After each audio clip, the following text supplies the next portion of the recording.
ఆయన పుట్టినరోజు కాబట్టి ఈవేళ ఆఫీసుకి సెలవు పెట్టి ఆయన తీసుకెళ్లి కొత్త బట్టలు కొనిపెట్టు.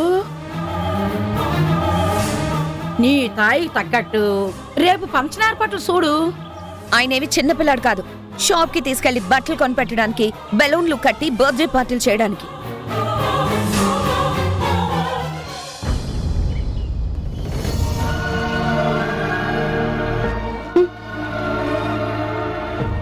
నువ్వు చాలా పెద్ద తప్పు చేసినా బాబు. అవును, ఇలాంటి దాన్ని పెళ్లి చేసుకుని చాలా పెద్ద తప్పే చేశాను. నువ్వు పెళ్లి చేసుకొని తప్పు చేయనది బాబు, పెళ్ళాన్ని అదుపులో పెట్టకుండా తప్పు చేసినావు. మొక్కయి వంగనేనప్పుడు మోనయ్య వంగుతీదా అని మొదట్లోని నీ పెళ్ళాన్ని అదుపులో పెడితే ఇలా తయారయ్యేది కాదు కదా బాబు. పెళ్ళం మీద ప్రేమ ఉండొచ్చు బాబు, పెళ్ళానికి సనువు ఇవ్వచ్చు, కానీ ఇలా నెత్తిని ఎక్కించుకోకూడదు బాబు. వేల అక్షరాలు కోటి పుస్తకాలు చెప్పలేని ప్రేమ అమ్మే కదా. అంతం లేని సొంతం పంతం లేని బంధం స్వార్థం లేని రూపం అమ్మే కదా. ఎంత నిండుగా నీడనిచ్చిన ఎండ తప్పని చెట్టే అమ్మ. కంటి నిండుగా నీరే పొంగిన రెప్పముయని చూపే అమ్మ తానో స్వర్గం. ఏంటత్తయ్య ఫోటోని అలా చూస్తున్నారు? పెద్ద బావగారు గుర్తొచ్చారా? అదేం లేదమ్మా, ఆ ఫోటో మీద ఏదో మరకపడినట్టుంటేను తుడుస్తున్నాను. ఎందుకత్తయ్య అబద్ధం చెప్తున్నారు? రేపు సంజయ్ బావగారి పుట్టినరోజు కదా, ఆయన్ని గుర్తు చేసుకుంటున్నారు కదా. తల్లిదండ్రులని బాధ పెట్టడానికి పుట్టిన అలాంటి వాళ్ల పుట్టినరోజు గురించి అస్సలు ఆలోచించకూడదు. ఆలోచించకుండా ఎలా ఉంటారు మావయ్య? ఎన్ని గొడవలు జరిగినా, ఎంత దూరం పెరిగినా సంజయ్ బావగారు ఇంటి పెద్ద కొడుకు కదా. ఆలోచించకుండా ఎలా ఉంటాం? వాడు ఈ ఇంటికి పెద్ద కొడుకులా లేడమ్మా, పెద్ద శత్రువులా తయారయ్యాడు. దాంట్లో బావగారు తప్పు కొంతవరకే ఉంది మావయ్య గారు. తప్పంతా బావగారిని అలా మార్చిన మేఘన అక్కది. ఆవిడిగారు మారిస్తే వీడు మారిపోతాడా? మన కుటుంబాన్ని రోడ్డు మీదకి తీసుకొస్తాడా? అలా జరిగినందుకు బావగారు కూడా చాలా ఫీల్ అవుతూ ఉండొచ్చు కదా మావయ్య. వాడలా ఫీల్ అవుతాడన్న నమ్మకం నాకు లేదు. ఆ విషయంలో ఫీల్ కాకపోయినా రేపు పుట్టినరోజు నాడు అయిన వాళ్ళందరికీ దూరంగా ఉన్నందుకు గ్యారంటీగా ఫీల్ అవుతారు మావయ్య. బావగారు పుట్టినప్పటి నుంచి ఇప్పటి వరకు ప్రతి సంవత్సరం ఆయన బర్త్డేకి అత్తయ్య గారే ఫస్ట్ విషెస్ చెప్పేవారు కదా. తరుణ్ బావగారు ఏసీపీ ట్రైనింగ్కి వెళ్ళినప్పుడు, ఈయన ఎంబీఏ చేయడానికి వెళ్ళినప్పుడు అత్తయ్య గారి చేత ఫస్ట్ విషెస్ చెప్పించుకోవడం మిస్ అయ్యారేమో, కానీ సంజయ్ బావగారు మాత్రం ఒక్కసారి కూడా మిస్ అవ్వలేదు. అత్తయ్య గారి చేత ఫస్ట్ విషెస్ చెప్పుకోలేని పుట్టినరోజు ఫస్ట్ టైం సంజయ్ బావగారి జీవితంలోకి రావటం చాలా బాధాకరం. తల్లి ఆశీస్సులే బిడ్డకి శ్రీరామ రక్ష అంటారు. అలాంటి రక్ష బావగారికి దక్కకపోతే ఈ పుట్టినరోజు ఆయనకి శిక్షలా మారుతుంది.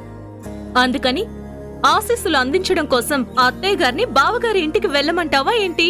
వెళ్తే తప్పేంటక్కా? అయినా అదేం పరా ఇల్లు కాదు కదా, తన కొడుకు ఇల్లు, అంటే తన ఇల్లే. తనింటికి తాను వెళ్ళడానికి అత్తయ్య గారికి అభ్యంతరం ఏముంటుంది? నువ్వు చెప్పావు కదా అని అత్తయ్య గారు అక్కడికి వెళ్తే అక్కడ మేఘనక్క అత్తయ్య గారికి ఏదైనా అవమానం చేస్తే? మేఘన అక్క అంత సాహసం చేస్తుందంటావా? ఏమో చెప్పలేం. నా భర్తని కలవడానికి వీల్లేదు అని అత్తయ్య గారికి అడ్డుపడితే ఎంత అవమానం. అత్తయ్య గారికి అడ్డు చెప్పే హక్కు, అత్తయ్య గారిని అవమానించే ధైర్యం అక్కడ ఎవ్వరికీ లేవు. మీరు చెప్పండి అత్తయ్య, మీ అబ్బాయి పుట్టినరోజు నాడు అతన్ని ఆశీర్వదించాలని మీ అమ్మ మనసు కోరుకోదా?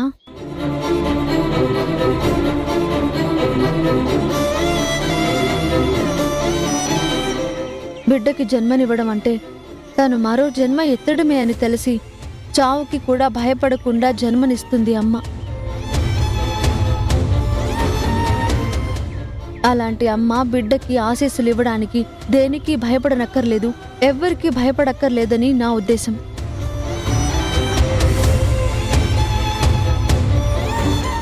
ఏమంటారు అత్తయ్య? అయితే రేపు సంజయ్ బాబు గారి ఇంటికి వెళ్ళి ఆయన్ని ఆశీర్వదించడానికి మీరు ఒప్పుకున్నట్టేగా? ఒప్పుకోవటం అంటే అది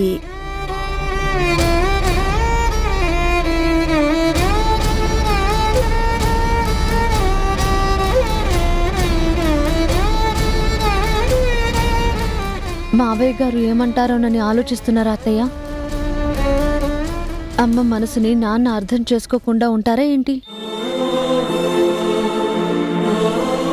మీకు గుర్తుందా మావయ్య, ఆ రోజు మీరన్న మాటలకి నాకు బాధ కలిగి వెళ్ళిపోతే నా బాధని ఓ తండ్రిలా మీరు అర్థం చేసుకున్నారు. ఇన్ని రోజులు నువ్వేం చేసినా మన కుటుంబం కోసమే అనుకున్నాను. నువ్వు చేసింది క్షమించడానికి నేరం. ఆ మాటలు నిన్నే కాదమ్మా, నన్ను కూడా బాధ పెట్టాయి. మీ అత్తయ్య, రేణు అందరూ నిందిస్తే కానీ నా ఆవేశం విలువ తెలియలేదంటే ఎంత దారుణంగా ప్రవర్తించానో నాకే అర్థమవుతుంది. మనిషికి కోపం ఎక్కువైతే నిజాన్ని కంటికి మాయం చేసే గంతలు పడతాయి. మంచిని మర్చిపోయే ముసుగు మనసును కమ్మేస్తుంది. ఈ వాస్తవం ఈ రోజే నా కళ్ళకు కట్టినట్టు తెలిసిందమ్మా. నన్ను క్షమించమ్మా. పరాయి బిడ్డ అయిన నా గురించే సొంత బిడ్డ గురించి ఆలోచించినట్టుగా తండ్రి మనసుతో ఆలోచించారు. ఇప్పుడు మీ సొంత బిడ్డ గురించి కూడా అలాగే ఆలోచించండి మావయ్య. అలా అని ఆ రోజు మీరు నా దగ్గరకు వచ్చినట్టుగా ఈ రోజు మిమ్మల్ని బావగారి దగ్గరికి వెళ్ళమని చెప్పట్లేదు. అత్తయ్య గారు వెళ్ళడానికి ఒప్పుకోండి అని అడుగుతున్నాను.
హాయ్ పల్లవి. హలో అక్క, నీకో గుడ్ న్యూస్. గుడ్ న్యూసా? ఏంటి? నేను ప్రెగ్నెంట్ అయ్యాను. అవునా? అవునక్క, నేను కళ్ళు తిరిగి పడిపోతే మీ మరిది గారే నన్ను హాస్పిటల్కి తీసుకెళ్లారు. డాక్టర్ గారు ప్రెగ్నెన్సీ అని కన్ఫర్మ్ చేశారు. Congratulations Pallavi, congratulations. Thank you అక్క, థ్యాంక్ యూ వెరీ మచ్.